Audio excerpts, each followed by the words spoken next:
After question period today, the House will be going into the discussion of a government motion as sponsored by a government member, and then going on to one of the private members' bills. The motion today is sponsored by the member for Stettler, and it deals with the privatization of Crown corporations. The bill today deals with the Alberta Family Institute Act and is sponsored by Mr. Oldring, the member for Red Deer South.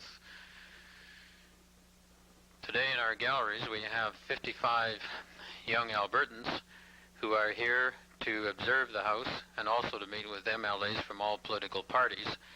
They are hosted this evening by the Speaker at a special dinner, and they're up here to increase their knowledge of the parliamentary system, and they come from all parts of the province.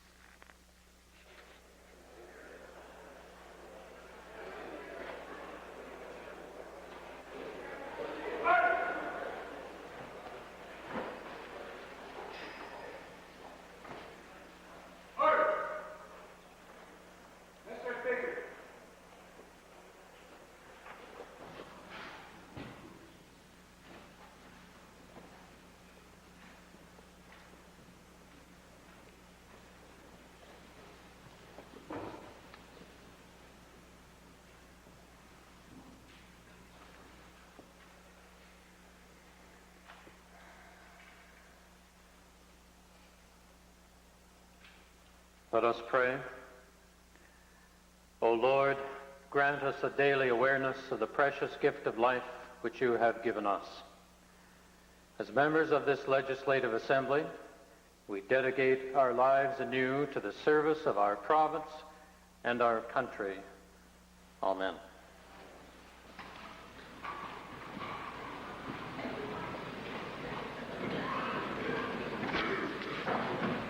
Introduction of visitors.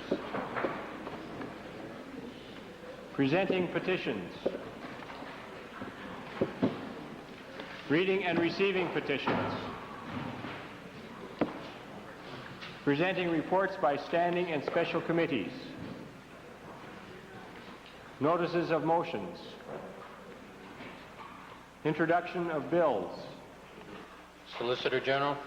Mr. Speaker, I request leave to introduce Bill 28, Police Act. This bill clarifies the roles and responsibilities of police commissions, chiefs of police, municipal councils, and the Law Enforcement Appeal Board. It also provides a variety of policing options to municipalities not presently available and raises the population threshold at which a municipality becomes responsible for its own policing service. It also addresses issues respecting complaints concerning police practice. The Honourable Solicitor General has moved first reading of Bill number 28, the Police Act. Those in favour of first reading, please say aye. Aye. Opposed, please say no. Carried. Bill number 28, Police Act, introduced by the Honourable Mr. Rostad, is now read a first time. Minister of Municipal Affairs. Mr. Speaker, I request leave to introduce Bill number 17, the Municipal District of Brazeau number 77 Incorporation Act.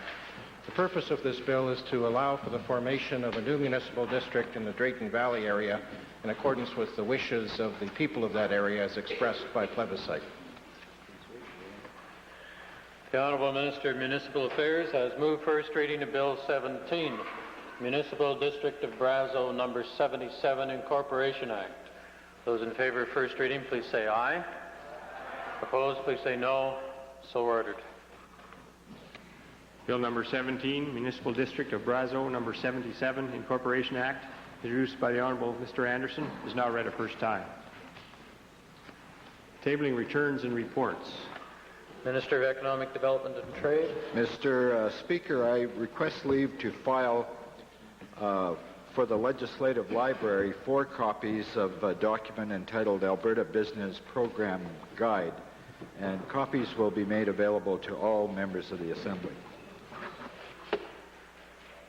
Solicitor General. Mr. Speaker, I'd like to table the annual report of the Solicitor General for 86-87.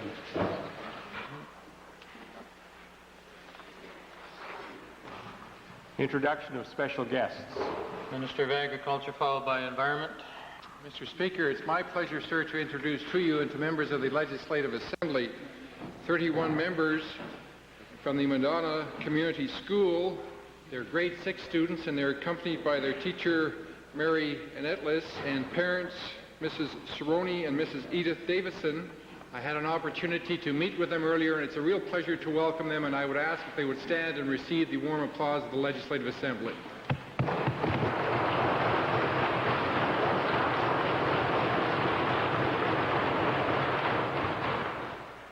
Minister of the Environment, followed by Olds Didsbury and Dunvegan. Mr. Speaker, seated in the public gallery today are 4 students and a teacher from the Meadowview School. 4 students are in grade 6. The Meadowview School is located approximately 20 miles to the west of the town of Barrhead and is located in the county of Barrhead. They're visiting the Legislative Assembly today as part of a school project. Members may wonder why there are only 4 students in grade 6 in Meadowview. Well, Meadowview School is one of those small rural schools located in Alberta that has a multi-grade approach, and there are some people in the area who believe that schools such as that should not exist, but all members should know that the MLA for the area doesn't take that same view, and the school remains in effect. So I'm very pleased today, Mr. Speaker, to introduce to this Assembly the 4 students and their teacher, Ms. Karen Alexiuk, who are seated in the public gallery. I would ask all members to welcome them to the Assembly.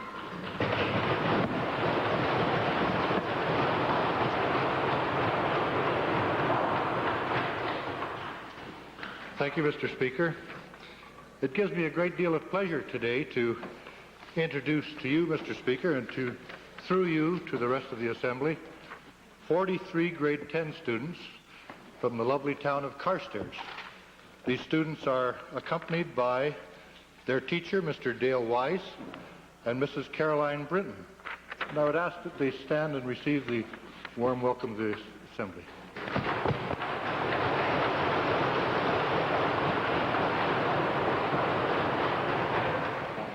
Dunvegan, followed by the Minister of Social Services. Thank you, Mr. Speaker. It is my pleasure today to introduce to you and through you, on behalf of my colleagues, Bob Elliott, the MLA for Grand Prairie, 60 students from the Bert Bowes Junior High School. They are accompanied today by their teachers Bruce Chisholm, Les Ellis, Kathy Green, Marjorie Allen, and bus driver Marty Clark. I would ask them to rise and receive the warm welcome of the Assembly.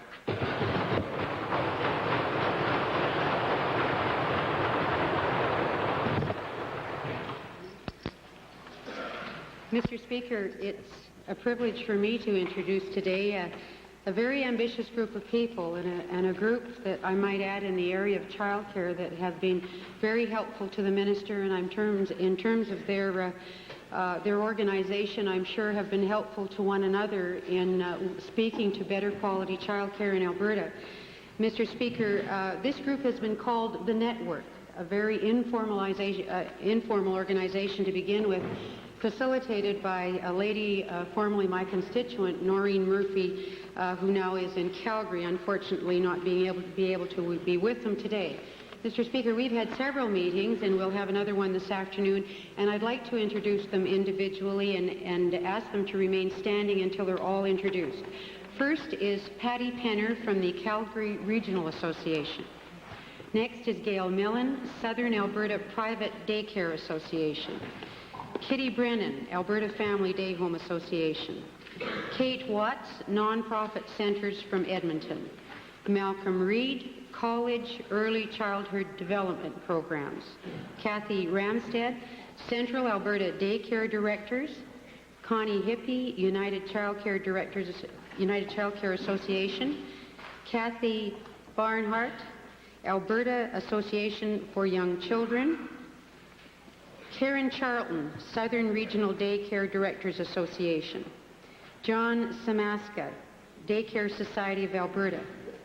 Marilyn McCord, Edmonton Coalition for Quality Child Care. Cheryl Brown, Early Childhood Professional Association of Alberta. And Wendy Reed, Calgary Out of School Care. Mr. Speaker, they're all, as you can see, in the public gallery. I ask them to forgive me if I haven't pronounced all the names right. Please welcome to this assembly.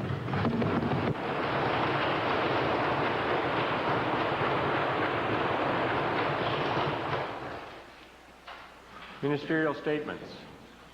Oral question period.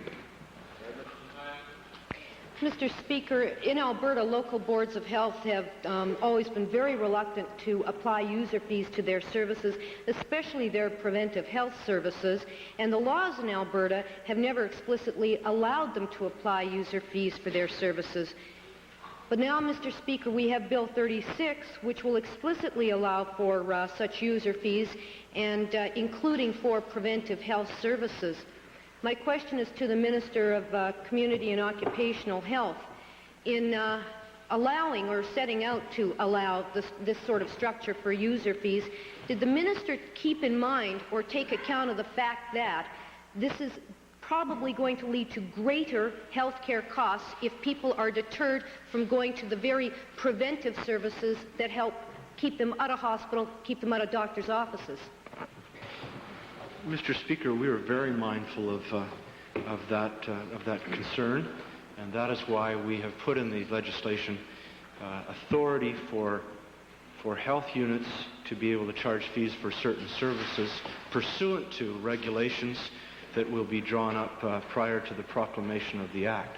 So, Mr. Speaker, the government will have the authority to keep control on those kind of user fees before they're implemented. Well, supplementary question to the Minister then. Is it his intention, and will he state categorically on behalf of his government, that no preventive services offered by local boards of health will be allowed to carry a user fee with them? Will he make that clear right now? I have to ask a question, Mr. Speaker. What is a preventive service? Because today a number of health units are offering the likes of prenatal classes. In some cases they're offering Food for Life programs at, I think of the Leduc Strathcona Health Unit, where I was out at a Food for Life nutritional meal one evening. Those are preventive programs, but Mr. Speaker, those programs are being charged for today, a very modest, a very reasonable fee those fees haven't been collected for the last number of years. So in fact what we're doing, Mr. Speaker, is authorizing a procedure that in many cases has been going on for quite some time, but will now enable us to work with the health units to put a proper control and give some province-wide perspective and balance to the charging of some of these legitimate fees. I think what the Minister's doing is opening the door for further user fees to compensate for whenever his department underfunds the local health units, Mr. Speaker. Mr. Speaker, I wonder if the Minister will tell us this, tell Albertans today. A parent, say with 3 children, has a choice. Either they get their inoculations for the children and pay a price, or they buy food. Is that the sort of dilemma that this Minister is going to put ordinary Albertans in? Categorically no, Mr. Speaker. Well, final supplementary question, Mr. Speaker. Can the Minister explain, or perhaps the hospital Minister explain, to Albertans why it is that this most important, the most single cost-saving element of our entire healthcare system is being opened up, first of all, to users' fees, and secondly, to deterrence, to keep people away because they have to pay user fees? There's a sense. As usual, Mr. Speaker, the opposition is trying to create that fear, that unnecessary fear, that is clearly not laid out in either the intention of the government policy or in the legislation that's been laid down. Honourable members know that health units have been charging fees for a number of services in a very narrow area of their delivery of services. But in those areas where, such as immunization of children, of public health inspections, and other mandatory required programs of the health unit, there will be no user fees for those services. Supplementary, Edmonton Goldbar. Followed by Calgary Glenmore. Mr. Speaker, to the Minister, I think we were all pleased when the Minister indicated that family planning would become a part of all of our public health units. However, this piece of legislation flies in the face of what we believed was going to happen. In fact, the family planning units will now be allowed to charge fees and may have to charge fees, discouraging those where the need is greatest. In fact, today, Mr. Speaker, those clinics in Calgary and Edmonton that are providing family planning providing birth control counseling, and in some cases providing contraceptives. They are charging those fees today. Those fees are not prohibitive in any way and will not be set in any way that would become prohibitive. And in the event that an individual is unable to pay for the services that he receives at some clinics, such as Calgary and Edmonton today, if he's unable to pay, that fee is waived. Calgary, Glenmore. Mr. Speaker, with the growing elderly population tripling, how does the user fee fit with the government policy and caring and responsibility statement that was introduced in this House recently? Mr. Speaker, it's a very good question, because today our policies and health units are quite in keeping and perfectly in line with what has been laid out in our caring and responsibility paper. That in our health units, for home care, including homemaking services, health units are asking those individuals who can afford to pay for the service to pay a maximum of $300 per month. Those fees are already being charged. And I, Mr. Speaker, have not heard from one single Albertan who has been denied service because they are unable to pay the fee. Second main question, Edmonton Highlands. Mr. Speaker, I'd like to designate the second question to the member for Edmonton Strathcona. Mr. Speaker, my question is to the Minister of Consumer and Corporate Affairs and concerns the Franchises Act. Not only does the Franchises Act make it impossible for her department to shield the little guy, to use her own phrase from earlier in the week, from extortionate franchise terms, where the franchisor falls within the exemption provisions of the Act, of which I'm sure she's aware, as we saw earlier this week, but also, according to the Minister's department, they lack the means to bring to book franchisors who simply ignore their promises to the department and impose predatory terms not even in their approved prospectuses. My question is, when will the Minister move to stop up these two devastating loopholes in the Act? Mr. Speaker, the Franchise Act of Alberta is the only such act in all of Canada. And as I mentioned earlier this week, I'm much more used to being asked questions as to why we are preventing franchise operations in Alberta, because the regulations through that act are so onerous, it discourages businessmen and women from going into franchises in Alberta. So I'm pleased to see the interest from the other side of the House on this subject. The purpose of the Franchise Act, however, is not to make the deal between the franchisor and the franchisee. The Franchises Act aims to have all of the facts known to the franchisee so that person can make the deal if he or she wants to do so, knowing all of the facts before him or her. There have been, from time to time, some franchisors who have not kept up to date with their filings. And I believe in particular the case that the honourable member was kind enough to discuss with me earlier before he raised these questions in the House with me.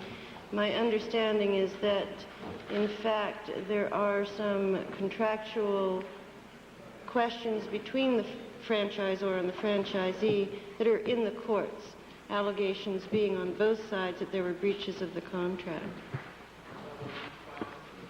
Yes, that's perfectly true, Mr. Speaker, but we're not talking about that. We're talking about the divergence from the filed and approved prospectus in practice, so that they're putting into effect what was not approved. And my question then is, having got in many cases, and then some, the life savings of the franchisees for the franchise, the particular case I mentioned to the Minister, an Ontario company in the photo processing business, then imposing much harsher terms of trade than in the approved prospectus, and the department saying their hands are tied because they deal only with filing what is alleged to be the material facts at the beginning. will the Minister cooperate in untying the department's hands in dealing with such a situation? Again, Mr. Speaker, in the case to which the honourable member is referring, I gather that there were several other franchisees who were able to negotiate an acceptable agreement between the franchisor and the franchisee in each case, and so that they were not put in a position of unfair bargaining. The one case that is not resolved, as I understand, is in the courts. Now, in terms of the balance in the statute, on the one hand helping the little guys, and on the other hand allowing entrepreneurial activities to proceed in Alberta, that we are always measuring to see whether we have the correct balance. That particular statute has been under review for the last 12 months, watching for incidents just such as are being raised, and no conclusion has been finally reached as yet. Perhaps the honourable member for Edmonton Strathcona could give us the name of the company. I assume it's not Red Rooster, which was raised the other day, but some other, because the House is a little bit at a loss as to what is really the issue. Thank you. Please, Edmonton Strathcona. Yes, I hadn't intended to mention the name of the company, but it's not Red Rooster, Mr. Speaker. I can mention it if you wish. It's the principle of the thing we're getting at, and it's exactly that point that I'm dealing with, Mr. Speaker. And the principle is that there are two huge loopholes that you can drive a bus through in this Act. When will the Minister move to stop them up? How about next week?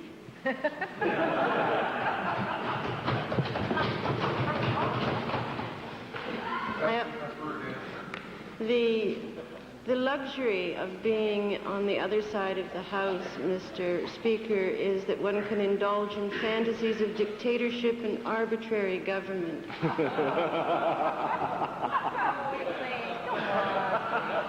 He made an honest proposal. Well, You can catch the next bus through the loophole. It takes one to know one. it's the first time everyone's ever accused me of being fantastical.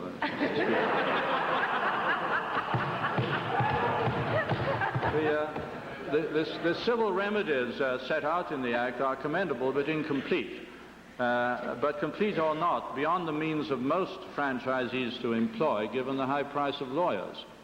And so I ask, does the Minister not recognize the need for her department to have the ability to come down very hard on those who promise the department one thing and visit quite another thing upon the hapless franchisees?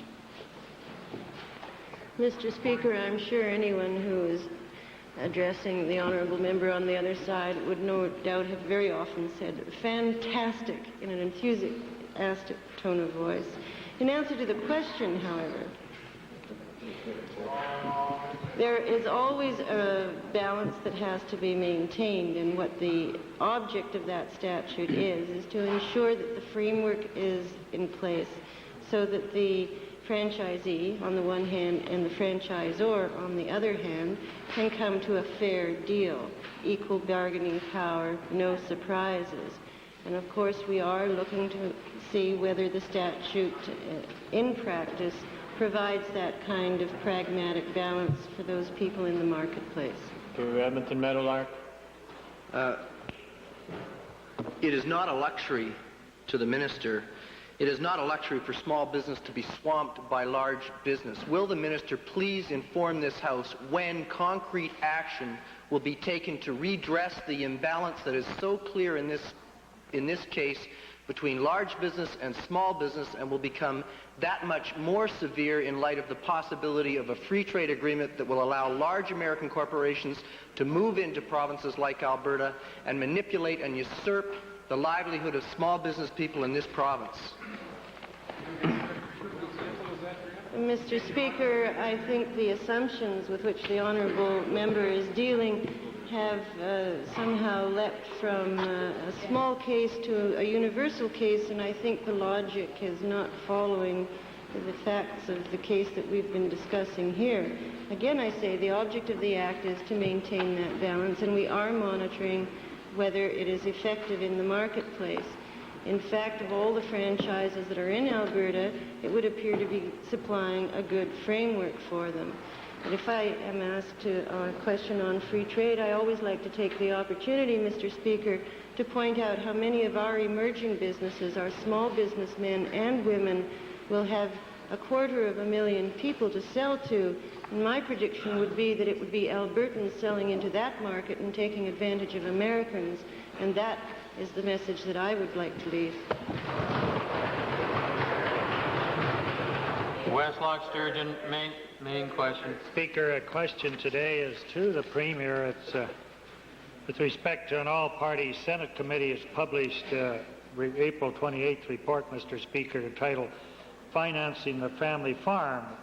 It says, amongst many other things, quote, the very survival of many family farms depends on government support to reduce unmanageable debt loads, and, quote, nearly 31% of those in the industry are practically insolvent or are having serious difficulty coping with debt. Mr. Speaker, my question to the Minister is, when is he going to realize that this is just too important a matter to leave with his two departments, two ministers of agriculture, and appoint a special task force to look into debt of Alberta farmers in Alberta? Mr. Speaker, the matter is already being dealt with by the ministers involved. Mr. Speaker, this government usually makes great noise about what they're doing. I haven't heard of any special task force, minister task force to look into debt management of the farmers. Now, would the Premier then go at least this far in the interim before he puts forward this committee that he says is already done, which I still don't understand? Is he prepared to postpone or ask the Agricultural Development Corporation to suspend all capital and interest payments by farmers to the extent of their taxable income? To the extent of the taxable income. No taxable income, no payments. No, Mr. Speaker. Mr. Speaker, we've heard about the heartless moneylenders. Now we have one on the Premier's side there. Mr. Speaker, since he's refused to set up a committee, he's refused to suspend the Agricultural Development Corporation's foreclosures of farms, would he take some action and go this far, that he would ask a special committee or set up a special committee on his own front bench, needn't be in the policy, to review any foreclosures or any quit claims that are now due and are coming due over the next 6 months? As a matter of course, Mr. Speaker, such things are reviewed by the lending institution. Mr. Speaker, this is almost unbelievable that we have one of our major industries, the Premier's committed to saying #1 in the province, going down the drain. Now, would he go this far to ask his Treasurer, which has used a lot of imagination occasionally, and his Ministers of Agriculture to contact their federal counterparts, Mr. Speaker, to work out a solution so at least in the generations to come, the Tory party won't go down in history as those that presided over the dissolution of the family farm? Mr. Speaker, it's unbelievable that the honourable member is now predicting that the complete failure of the agricultural industry in Alberta. As a matter of fact, Mr. Speaker, the opposite is true. The honourable member is trying to make a case, I guess, to scare somebody, I don't know who. So far, the only thing he has done by his constant negative pronouncements about the Alberta agricultural industry is prevent people who may well be coming in here to participate in that industry or to lend money to our farmers to have second thoughts. Because why would you have somebody who purports to represent a party in our province who spends day after day being negative about the agricultural industry in this province? And then we are working to try and build up that industry, to bring in lenders, to help our farmers and ranchers lower their input costs and look forward into the future for the time that grain prices strengthen again, taking positive actions to help our farmers and ranchers, lowering their input costs, reducing the cost of energy, reducing the cost of fertilizer, reducing the cost of money, doing the things that are necessary to make sure that is a strong, successful industry in this province and will be long after the honourable member is no longer in this legislature. Vegreville. Mr. Speaker, it's the Premier's own report that predicts the failure of their policies by estimating 93,000 Albertans will be gone from rural Alberta by the year 2001. And I'd like to ask the Premier if he's prepared to stand in his place and tell this Assembly that his government has done enough to respond to the debt crisis on Alberta farms.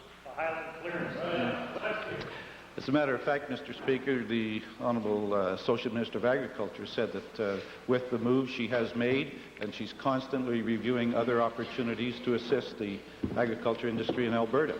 But there may as well be clear, even in the NDP's mind, that there are some people who will not be able to continue to make it in any industry, whether it be the energy industry, where people have fallen out of, whether it be the agriculture industry or others. There will always be some who are unable to continue on in an industry. That's a fact of life. Now, if I understand the position of the NDP, and that is you get a great big socialistic program going and you try and prop up everything all over the place until finally the whole thing collapses, because there is no way that the taxpayer can carry these NDP ideas on their back. That's why they've turfed them all out of government in Canada.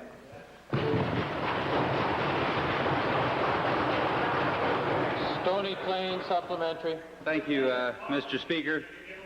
To try and remove the scare tactics that we've heard and the words like debt, crises and that, I would like to ask the Associate Minister a supplementary question. Given that farm last quarter arrears data from the banks and ADC showed a trend downwards, would the Associate Minister please confirm the profile of the ADC borrowers to date? That is that 3,000 of the 9,000 borrowers have prepaid and some 3,300 are current, leaving financially stressed borrowers at 2,700. Mr. Speaker, I would be pleased to inform the Assembly that the figures used by the member are accurate. I would also like to say to the member of the leader of the Liberal Party that in all cases where there is a stressed account, ADC and I'm sure every other lending agency works through that account with the borrower to see if there are alternatives and ways and means of working through the debt obligations in the long term. Member for Bow Valley, followed by Edmonton Beverly, Edmonton Goldbar, Olds Didsbury, Vegreville. Mr. Speaker, my questions are to the Minister of Environment. As was my information that yesterday the Minister was in High River talking to the Cargill beef packing plant organization. I wonder if the Minister would now bring us up to date on the status of the Cargill plant in High River.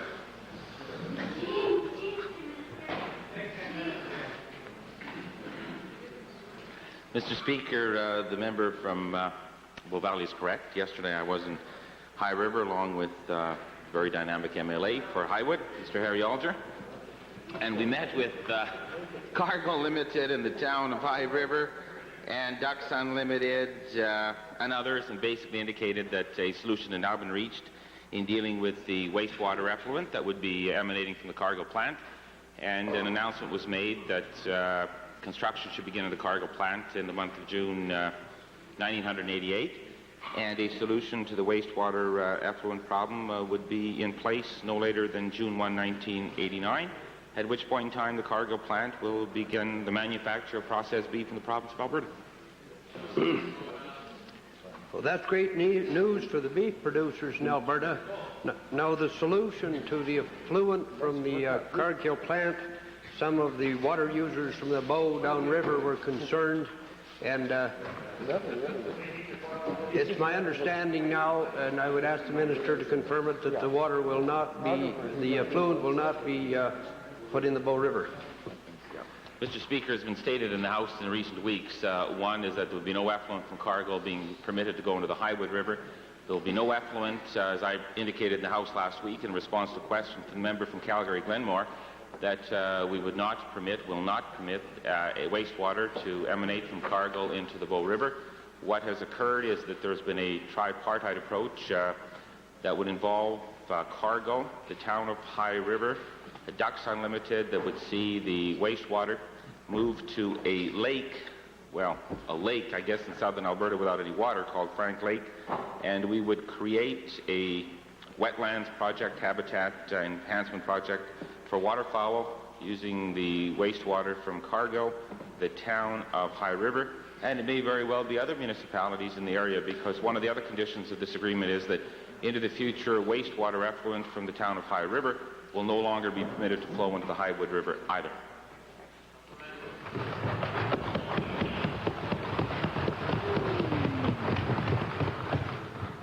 Mr. Speaker, that is now good news for the Bow River Water Users Association. My next supplementary question is the amount of water affluent from the Cargill plant in the town of High River. Will that be enough water to look after the needs of the wetland project?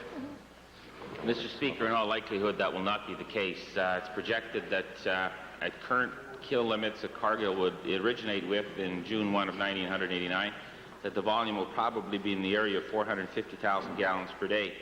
That is not a significant amount of water. In addition to that, the town of High River currently supplies approximately half of its wastewater to the soon-to-be on-stream magnesium plant that's also under construction in the area.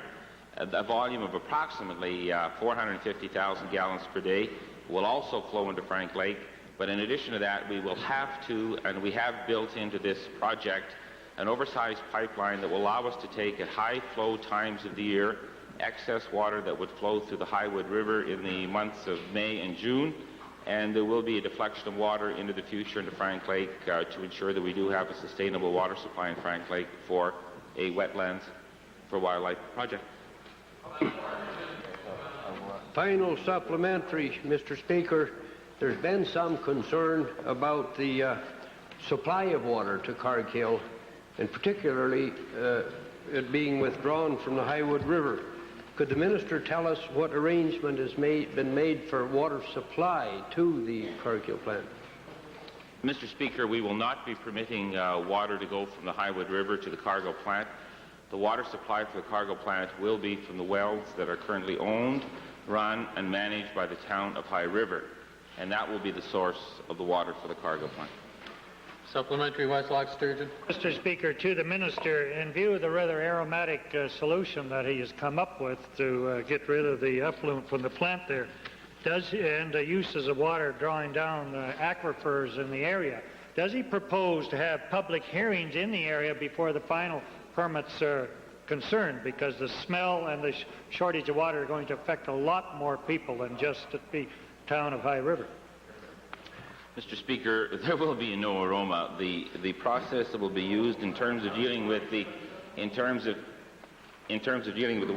Mr. Speaker, will include disinfectant and biological activity. And in fact, I'm informed by all of the parties involved in the scientific community that in fact the treated wastewater will be odorless, Mr. Speaker, which will be an improvement over the existing situation.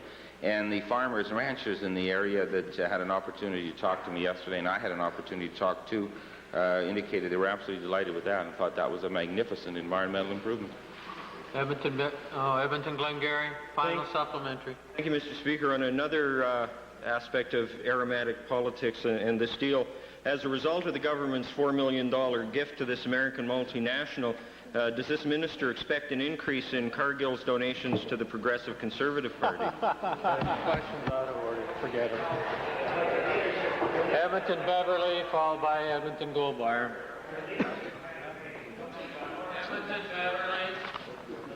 Thank you, Mr. Speaker. My question today is to the Minister of Community and Occupational Health. Mr. Speaker, the Minister, by changing the structure of the Workers' Compensation Board to a corporate board of directors style, is in fact changing the intended fundamental purpose of WCB to have equal representation from both the employer and the employees on the board. Why is the minister violating this long-established fairness process and in fact developing an empire being built within the board? Mr. Speaker, I'm not quite certain that I understood the honourable member's question correctly. He suggested that we were changing the purpose, changing the structure. Well, we are in no way changing the purpose of providing benefits to injured workers who are entitled to them, Mr. Speaker. What we are changing is the structure of the organization so that it is a more efficient, a more effective, a more sensitive, and more service-driven organization. Thank you, Mr. Speaker. The minister intends to resolve the financial crisis of the WCB by attacking long-term pension benefits and the appeal process rather than increasing assessments.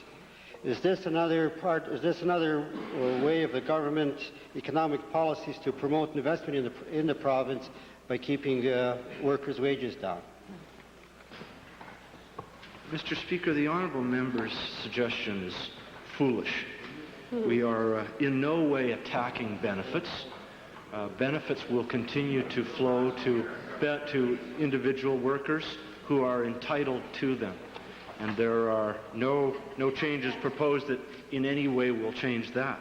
We have out in the public discussion process, which is in Edmonton today, tomorrow, and the next day under the chairmanship of a very capable individual by the name of Mr. Vern Millard, a discussion paper that is out there for public input.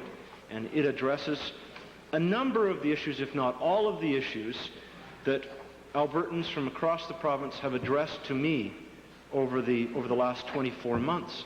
And we've taken this process very seriously, outlined the deficiencies as we see them in the Workers' Compensation Board, and made recommendations for change. And if the honourable member would like to appear before Mr. Millard's commission to express his views, I would certainly welcome him to do just that.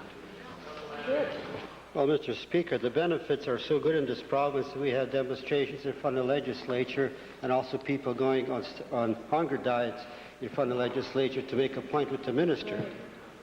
Injuries and fatalities on the work site is becoming an invisible plague in this province, Mr. Minister, an invisible plague.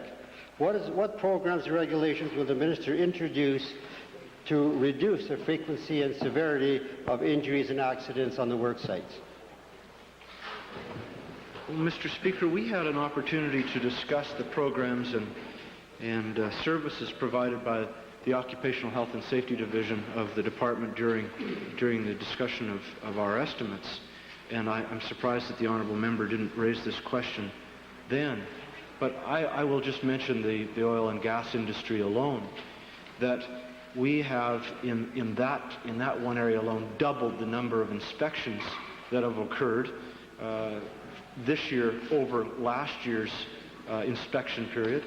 We have gone to work in a concerted effort with the industry for them to draw up an action plan to ensure that all aspects of the oil and gas industry are covered by an action plan that is effective in making safety a number one priority on the job.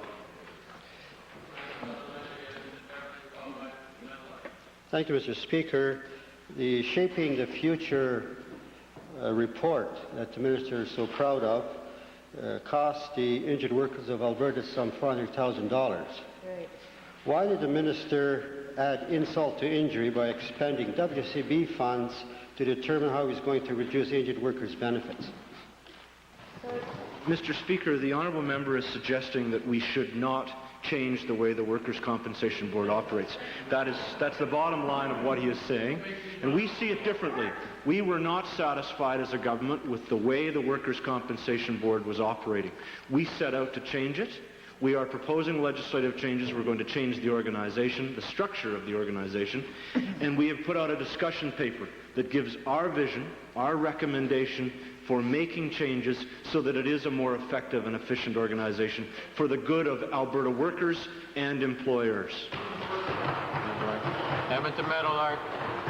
Mr. Speaker, in restructuring the Workers' Compensation Board, will the minister be considering establishing an independent appeals process external to the board rather than having appeals conducted by the board itself, with the consequent loss of objectivity and potential loss of fairness to the worker?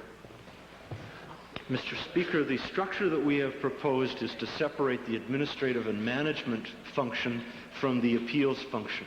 That the administrative and management function will be overseen by a board of directors that is representative of the interests of workers, employers, and the general public. On the appeals side, we are setting up an appeals commission that will be chaired by a neutral individual and have one member who is representative of employers and one of workers. They will be independent, Mr. Speaker, and that is what it was laid out in our announcement of 31 March. Member for Edmonton Goldbar, followed by Olds, Didsbury, and Vegreville. Thank you, Mr. Speaker. In reviewing the questions and answers of yesterday's exchange on hospital funding and the crisis, it appears that the minister expects individual hospitals to take the initiative and come one by one, hat in hand, to the government, justifying and proving their need for money. The minister simultaneously gives lip service to not wanting bed closures or reduced services, but it's clear that his process is causing delays which create and perpetuate the very bed closures and dangerous reduction in services that he purportedly rejects, Mr. Speaker. To the minister, doesn't the minister realize that a number of our hospitals are in fact bleeding to death, and that he must go immediately to Cabinet for funding that will cover the recent wage settlements and hospital operating deficits? Mr. Speaker, I'm angry and upset and hurt at the honourable member's total misrepresentation of both my comments and my actions with regard to hospital budgets. You hurt his feelings. Well, Mr. Speaker, I have no intention to hurt the minister, but I do want to provoke him into some action. Will the minister agree to appoint an emergency task force in cooperation with the HA to work on assessing the crisis level of hospitals so that a decision can be made immediately? Mr. Speaker, the honourable member obviously can't read, so I will repeat the remarks I've made in this House on at least 5 occasions in the last 2 or 3 weeks.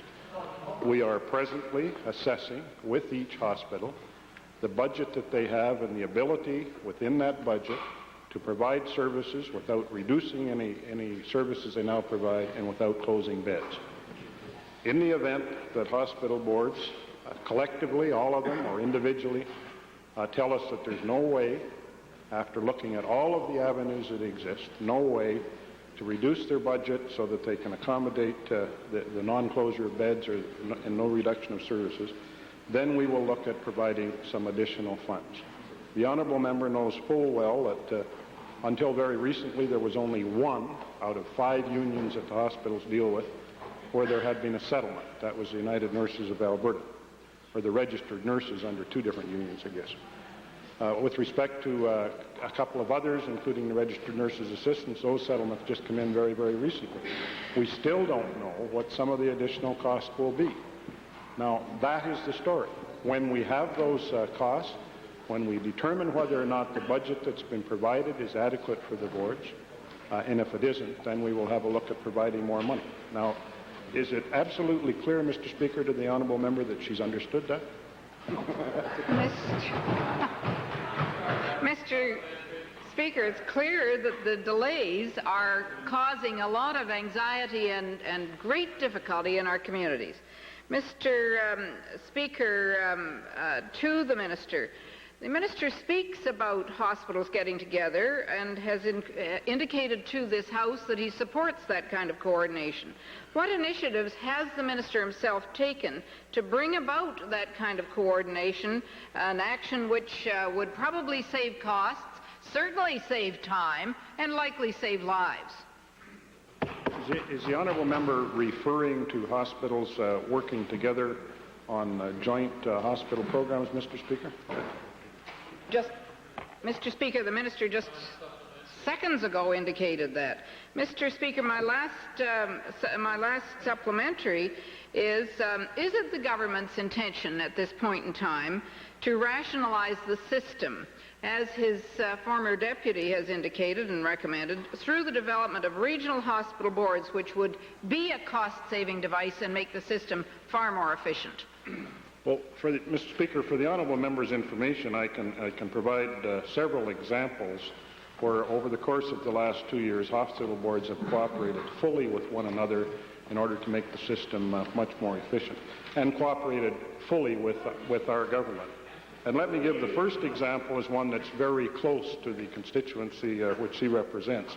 The Edmonton General Hospital Board had approval to open the new Millwoods Grey Nuns Hospital and continue the operation of the downtown Edmonton General Hospital with a substantial number of active treatment beds. We sat down and discussed with the Edmonton General Board and with the Grey Nuns the requirement for long-term care beds in this city, and the fact that we felt there were too many active treatment beds under construction and the population wasn't expanding as we had anticipated to take care of that. A decision was then made that the Grey Nuns Hospital would open a full-service community hospital, and it's now in operation, as members know, and that the Edmonton General Hospital would be converted entirely to extended care and the geriatric care that's been going on at Uville. That will result in 300 hospital beds, active treatment beds, becoming empty a year from now when the Edmonton General reopens as an auxiliary hospital. That's just one example. Then we move to Calgary, where the Calgary District Hospital Group is operating the Holy Cross... Thank you, Honourable Minister. One example is pretty fair in this situation. Thank you, Ed. Calgary, McCall, followed by Edmonton Centre. Thank you, Mr. Speaker. To the Minister, considering the issue that's been raised due to contract settlements, can the Minister indicate if funding is still in place to open the Peter Lougheed as scheduled on the proposed date at the end of August?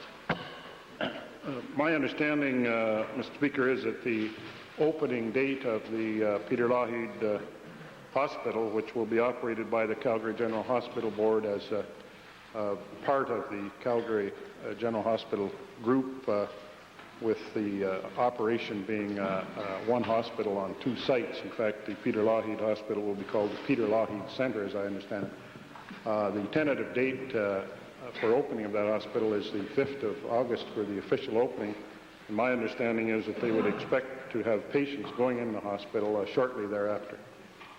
Edmonton Centre.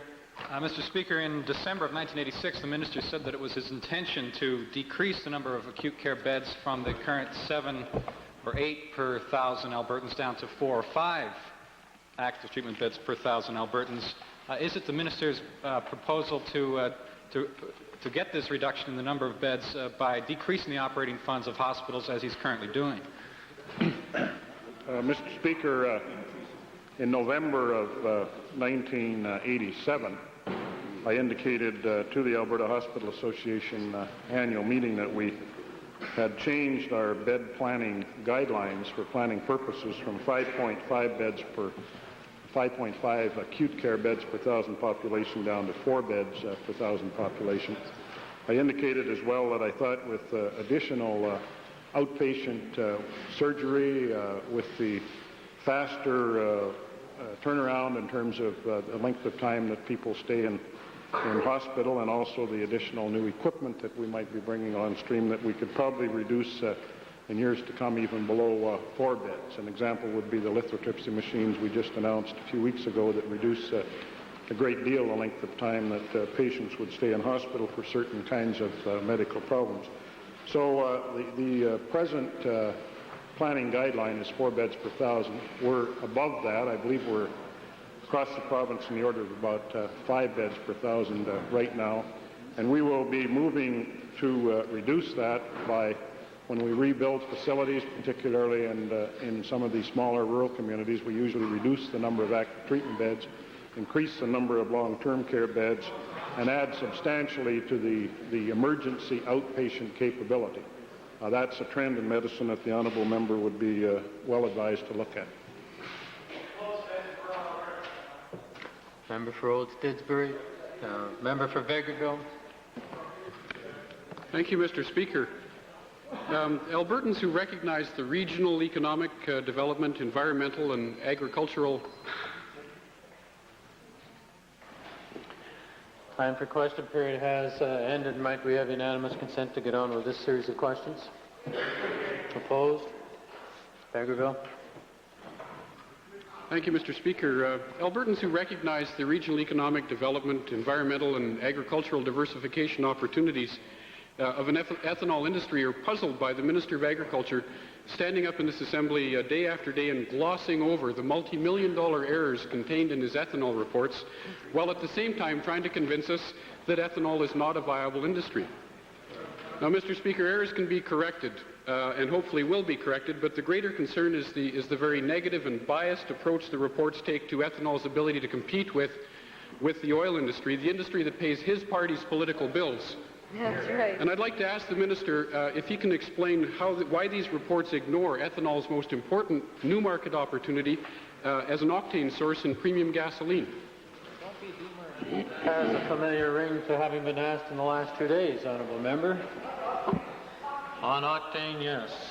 On octane, yes. Mr. Speaker, I'm happy to repeat for the benefit of the Honourable Member that the reason the papers were issued were for discussion purposes. To date, we have had no formal statements as it relates to the reports other than the questions the Honourable Member has put to us, and it would be my hope, and as I've indicated in this House on a consistent basis, that in the event that there is information to show that there is a greater economic spin-off benefit to the agricultural community and to a number of other sectors, that the Honourable Member would share that information with us. Because there's nothing that would make me happier, as I've indicated in the past, contrary to what the Honourable Member says. There is nothing that would make me happier than to have a viable ethanol industry within this province in the event that there were viable spin-off benefits. Thank you, Mr. Speaker. I'm just trying to teach the Minister about his reports. It's obvious that the oil industry and this Conservative government wants the petroleum product MTBE and not ethanol to be used as an octane source in gas. And I'm wondering, is the Minister aware that his reports on ethanol show a very obvious and regrettable bias towards MTBE over ethanol? Mr. Speaker, the more the Honourable Member puts the questions to me, the more I realize why he doesn't put it in written statements, because he errs. And I'm happy to point out to him that he has consistently erred in his analysis as it relates to the reports, and I pointed it out to him on a consistent basis, and I'm more than happy to continue to do so. I should share with him that he has indicated that there were no calculations within the reports as it relates to the byproducts related to the cattle industry. We included a $20 million figure for that, Mr. Speaker, within the report, which he conveniently forgets.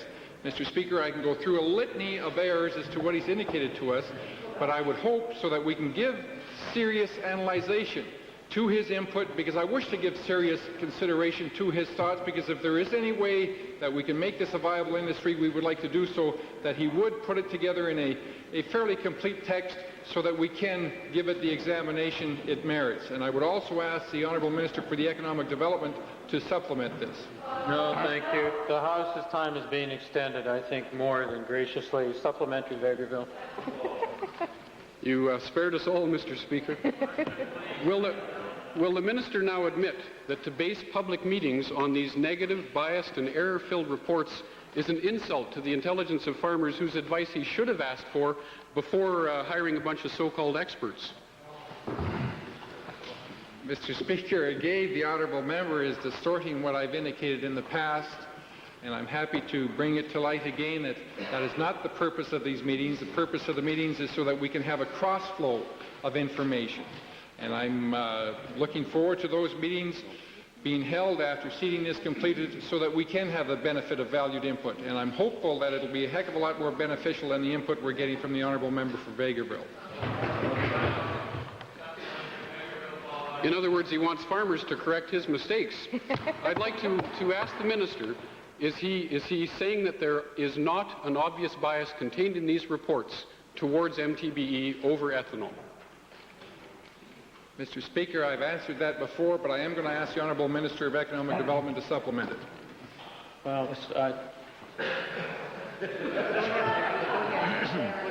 Very briefly, Minister of Economic Development and Trade, followed by Vermilion Viking. Honourable Minister, the Chair would just like to point out to the House, with all due respect, we have the longest question period in the country, tied with the House of Commons in Ottawa, but we go beyond them because we daily extend the time of question period. And really, it is a bit of an imposition upon all members of the House. Minister of Economic Development and Trade, followed by Vermilion Viking. Mr. Speaker, I'll keep my comments brief. The honourable member is accurate to a point in that we are enthusiastic about the potential for the establishment of an MTBE plant in Alberta.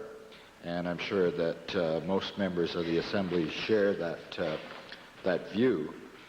We are also, as the Minister of Agriculture indicated, searching for ways to encourage the use of grain, low-quality grain, and if that use in the production of ethanol is attractive, we encourage it and assist it in every possible way. The Minister of Agriculture has already indicated that. That view is shared by the entire government. Viking.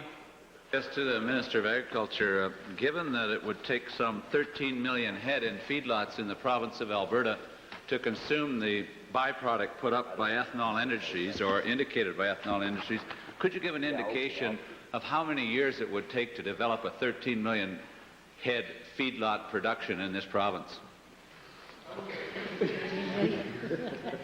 Mr. Speaker, the honourable members highlighted some of the concerns that have been expressed in the report, and I thank him for doing so, because not only that is an area of concern, but also the transportation costs in the event that we do transport the byproducts to where the cattle are fed. Thank you. Westlock Sturgeon, final supplementary. It's just a supplementary to the Minister of Economic Affairs. Mr. Speaker, because Mohawk Oil, one of the principals in the ethanol industry in Manitoba, are one of the survivors in the oil industry and obviously fairly good managers. Has the minister met with the Mohawk people to see whether we could put the same type of organization and tax regime together in Alberta, making ethanol as we did in Manitoba? Mr. Speaker, part of the analysis that has been undertaken by the Department of Agriculture as well as our own department is an examination of what kind of financial support would be required to maintain in the long term a viable ethanol industry. And that's part of the work that is going on right now. We've examined not only the Manitoba operation, but 2 operations in the United States. And it's obvious from that examination that all 3 require a substantial ongoing subsidy. We are searching for ways. To cause this industry to be viable with a minimum amount of ongoing subsidy. Thank you. Time for question period has expired. Yesterday, the one point of order that was not dealt with completely at the time was raised by the government House Leader. And the issue is dealt with basically on page 985 of Hansard. And following, the issue at hand is really the matter of imputations and inferences that have, and casting aspersions upon members of the House. I think that all honourable members listened carefully yesterday, and as did the chair, and that hopefully all of this has been taken as an admonition to the House, which has been well received. In terms of today's question period, I would venture the opinion that it has indeed been well received. Chair also will take the matter to heart and try to cut off such activities if they were to occur in future, whether they be in preambles or in questions or interchanges in the House. Orders of the day.